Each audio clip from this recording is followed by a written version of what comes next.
Let's discuss 5 unexpected ways to slow the process of aging. Of course, we all want to do that, right? We don't want to age prematurely, but you'll look around you. You'll see all the people using canes, walkers who have arthritis, who have succumbed to disease, taking a dozen prescription drugs, and other evidences that they are aging faster than they should. So now there's some basic things we all should do that do indeed add to the process of slowing aging. If you look at my other videos, my blogs, my Defiant Health podcast, my books, I discuss basic things you can do. For instance, getting omega-3 fatty acids, a basic strategy because it provides DHA that helps slow down cognitive impairment. Or vitamin D and magnesium because we're not getting sufficient quantities because of the quirks of modern life, such as water filtration, which we must do because water is tainted now. But water filtration removes all magnesium. But that combination, vitamin D, magnesium, omega-3 fatty acids, synergize to minimize insulin resistance and inflammation, two fundamental processes leading to many of the phenomena of aging, such as development of disease, like type 2 diabetes, cognitive impairment, coronary disease, and others. But let's talk about things that are not so obvious, not so readily apparent. One powerful strategy is to never let your blood glucose exceed 100 milligrams per deciliter, or 5.5 millimole per liter. Why does that work? Well, every time your blood glucose exceeds 100, you begin to glycate proteins. And what that means is the various proteins of your body are prone to a reaction called glycation, glucose modification of proteins. It's an irreversible reaction that has a variety of consequences depending on what organ it occurs in. It occurs in every organ. So one easy example are the lenses of your eyes. So of course the lenses are meant to be very transparent to allow light to go through so you can see things. Well, the proteins in the lenses of your eyes are prone to glycation, and over time when your blood glucose exceeds 100 milligrams per deciliter repeatedly, you develop opacities, cataracts. And I'm seeing this now in people in their 40s or 50s, even though it used to be a condition of your 60s and 70s. Because of this process of glycation, it's irreversible. The small LDL particles that actually underlie heart disease, not LDL cholesterol, not that silly, simple-minded idea of LDL cholesterol being the cause for heart disease and taken care of by statin drug. That's a ridiculous notion. It's small LDL particles and some other factors that leads to coronary disease. We now have 55 human clinical trials bearing that out, showing that measurement of small LDL is dramatically superior as a marker, as a predictor of coronary disease over LDL cholesterol. But it doesn't pay any money, and so no one talks about it. There's no drug for it because it's taken care of by nutrition and other natural factors. Well, this small LDL particle, this very vicious particle that causes coronary disease, is 8-fold more prone to glycation than normal large LDL particles. And when you glycate small LDL particles, you increase its aggressive behavior to cause coronary atherosclerosis. Glycation also occurs in the protein collagen. 70% of the proteins in your body, in our bodies, is collagen. And collagen, a structural protein, a polymeric structural protein, is very prone to glycation. When you glycate collagen, this irreversible process, in the skin, for instance, it becomes brittle, becomes reabsorbed, and your skin becomes thinner and crepey, and you develop deeper wrinkles. That's the acceleration of skin aging because of glycation of collagen. How about collagen in joint cartilage? So joint cartilage in your hips, knees, and other joints is largely collagen. When your blood glucose exceeds 100 milligrams per deciliter, you glycate the collagen in your joint cartilage. It becomes brittle, starts to fragment, gets reabsorbed, and over time, it may take years to happen, but you get bone-on-bone arthritis. So all those people in their 40s, 50s, 60s hobbling along, having their knees and joints replaced, having to take drugs for the pain of arthritis, a lot of that was due to protein glycation, collagen glycation. So not allowing your blood glucose to exceed 100 milligrams per deciliter can be a very powerful strategy to slow the process of glycation in all those organs. And there are other organs, of course, subject to glycation, but that's a sample. Another phenomenon that leads to acceleration of aging is allowing abdominal visceral fat to accumulate.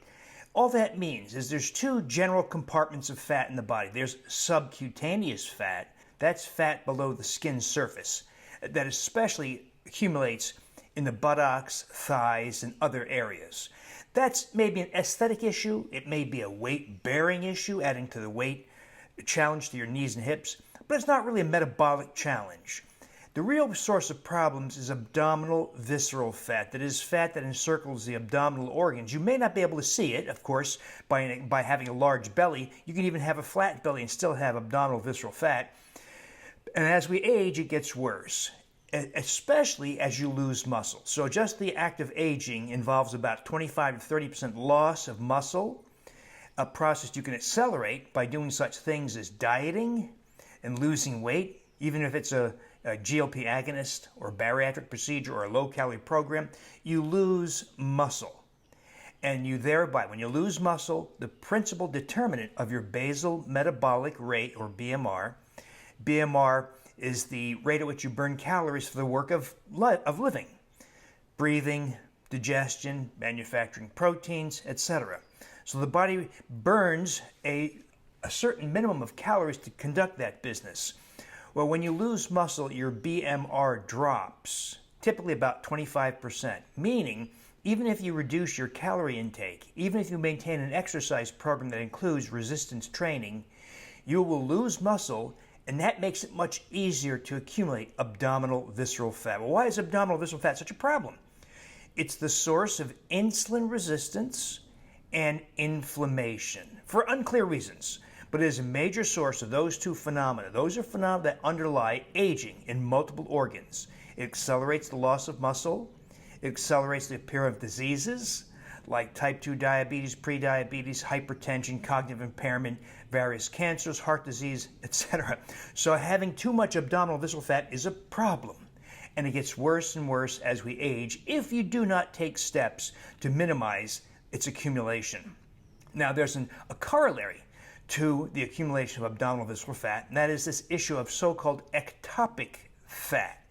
That is, as you accumulate more abdominal visceral fat, that causes fat to be deposited in other parts of the body. For instance, muscle, so-called myosteatosis, kidneys, liver, joints. You can actually have fat globules in the joint fluid of your hips and knees. Now, when these fat depots grow, they accelerate diseases in those organs. So if you have fat surrounding the heart, for instance, pericardial fat, it inflames the coronary arteries, the heart's arteries, and accelerates the expansion of atherosclerosis and brings you closer to heart attack, need for heart procedures like stent implantation or bypass surgery, or sudden cardiac death. If it occurs in your muscle, myosteatosis, it accelerates the deterioration of muscle and loss of muscle mass and strength. Kidneys accelerates kidney disease. Pancreas accelerates loss of beta cells that can convert a type 2 diabetic into an irreversible type 1 diabetic. So abdominal visceral fat, for a variety of reasons, drives aging and the appearance of multiple forms of disease. So one of the things that we do is take steps to minimize, to measure, then minimize abdominal visceral fat. So let's talk further about this third item, the loss of muscle. So as I mentioned, about 25 to 30% of your total muscle mass that you enjoyed in your younger years, say in your 20s and 30s, is lost as you age. And it's accelerated by abdominal visceral fat, including by the development of myosteatosis, fat in muscle that accelerates its deterioration and loss of muscle mass and strength. And here's a very worrisome trend, and that is losing weight. Because the world has become obese or overweight, about half the country is involved at any one time in trying to lose weight. And most of the efforts at losing weight involve reducing calories.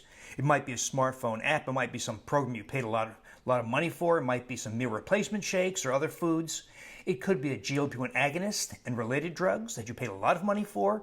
It could be a bariatric surgery procedure like lap band or gastric bypass. But they're all variations on the same theme, reducing calories. And we know with good evidence, including some very excellent studies from our own National Institutes of Health, that regardless of the method used to reduce calories, you will lose muscle. Typically 25% of the weight you lose in any of these programs is muscle. So let's say you paid $12,000 for a year's worth of one of those GLP agonist drugs and you lost 40 pounds. You're feeling pretty good, right? You lost 40 pounds, but of those 40 pounds, 10 pounds is muscle. And let's say you stop the drug, because most people can't afford to do that forever. You regain 32 to 34 pounds. You lost 30 pounds of fat. You regain about 32 to 34 pounds of fat, so you have more fat than before, a lot of it in the abdomen, and the muscle does not come back. You might regain a couple of pounds, but you do not regain the full 10 pounds. That's even if you're doing resistance training.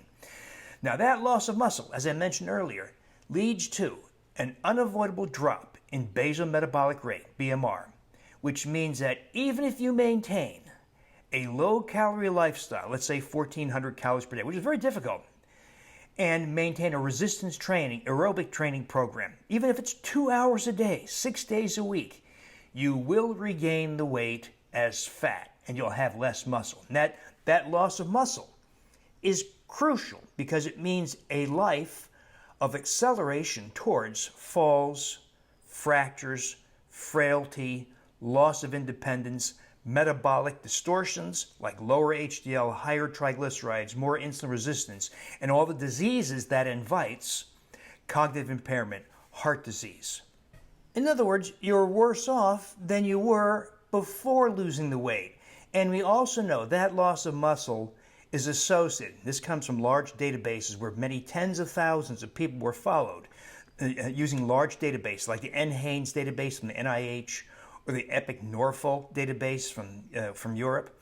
We know that people who've lost a lot of weight and thereby muscle typically die several years younger.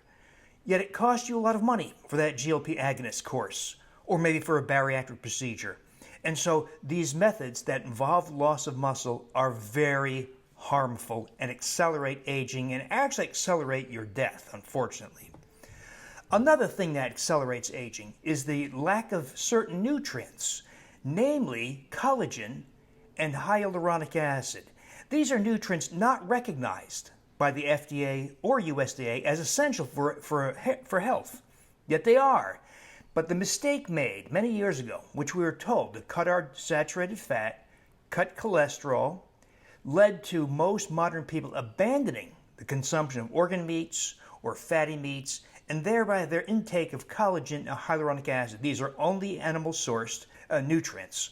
And not having collagen, not having hyaluronic acid has implications for health. So not having collagen, for instance, can accelerate skin aging, loss of collagen. You can't replace the lost collagen if you don't get collagen. You have to get collagen in order to replace collagen that's lost. Likewise in joints, if you're not getting collagen and you're glycating it and it's being reabsorbed, you're not adding new collagen if you're not taking in collagen. Likewise, hyaluronic acid is the master moisturizing factor in your body. It moisturizes the dermal layer of skin, causing plumpness that ladies like and a youthful look. It reduces skin wrinkle depth. In joints, it adds the synovial fluid, the lubricating fluid in joints, protecting your cartilage. It also adds the cartilage because hyaluronic acid also promotes the deposition of cartilage. And hyaluronic acid, so interesting, is a fiber. When you consume it orally, not topically, orally. You can still do it topically, but taking it orally, it acts as a fiber. It's one of the rare fibers that comes from animal sources, and hyaluronic acid as a fiber amplifies the proliferation of very beneficial microbial species in the gastrointestinal microbiome. Species like Akkermansia, Faecalibacterium, Lactospiraceae, Ruminicaceae. These are butyrate-producing or butyric acid-producing species, and that rise in butyric acid has body-wide benefits that include a slowing of aging phenomena because it reduces insulin resistance, reduces blood pressure, acidifies the skin, thereby discouraging deterioration of your skin. Multiple effects, all because of hyaluronic acid, this fiber largely lacking from the modern diet. So we restore collagen and hyaluronic acid. Yet another factor that can accelerate aging is the failure to manage light. Now, if you were living in the wild and you got up from your cave or hut or other structure went out into the sun in a tropical or semi-tropical environment, you would get plenty of sun. You'd get ultraviolet light that activates vitamin D in the skin. You would get red and infrared that has multiple beneficial effects. Unfortunately, most of us don't live that way, right? You get up in the morning in a home that's lightly lit by LED lighting, because most of us have replaced incandescent lighting with LED lighting because it's more energy efficient. So an understandable strategy. But incandescent light was rich in red and infrared wavelengths. Most LED lighting, unless you choose properly, is rich in blue. Now we know that blue, overexposure to blue, reduces your visual acuity, may even increase your risk for such things as macular degeneration and cataracts. The evidence that blue wavelengths cause cataracts is very good. That is, it's very solid that blue wavelengths, such as in your blue LED lighting, accelerates the development of cataracts and will reduce visual acuity. The lack of red, because we're not outside much of the day, the lack of red and infrared also has implications, especially for expansion of abdominal fat and loss of visual acuity. And also failure to activate mitochondria, that is the source of energy for muscle, brain, and other organs. So the failure to manage your light, overexposure to blue wavelengths, underexposure to red, infrared wavelengths, can also accelerate aging. Now that's a sampling of some of the unexpected or unconventional ideas that we follow to slow the process of aging. Now, what do you do about it? If you recognize these 5 factors and some other factors, what can you do to slow the process of aging? What action can you take to slow the process of aging once you recognize these factors? That'll be the topic of my next video. In the meantime, if you like these conversations, if you want an in-depth discussion after hearing about these things, I invite you to join my inner circle, innercircle.drdavisinfinitehealth.com, where, for instance, I recently gave a lengthy presentation on how to measure abdominal visceral fat, the choices you have, and then what to do about it. And then followed by a lengthy discussion that went on for over an hour, where I and about 120 people talked about how to manage these kinds of things in a doable, manageable way.